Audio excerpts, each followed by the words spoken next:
I think this advancement of social protection floors is fundamental. However, we're in an environment where social protections are being divested away from. So ILO did a study in 2015 called a decade of adjustments, and it surveyed, I think, over 100 countries.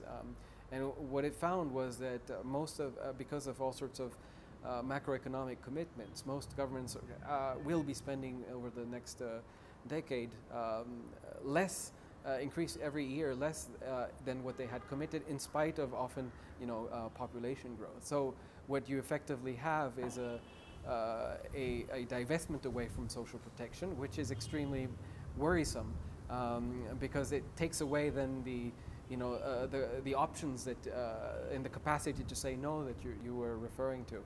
And so what is important there is, of course, to challenge the discourse of austerity, discourse of economic savings and so on. Not just in developing countries, which tends is something which is emerging increasingly, but also particularly in countries where migration is coming from.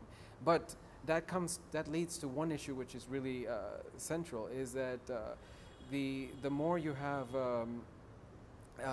you fail to address discrimination within society and why people are not able to access those social protection measures, whether it's education, health, water, basic facilities, in areas where the most vulnerable and marginalized are actually working and living.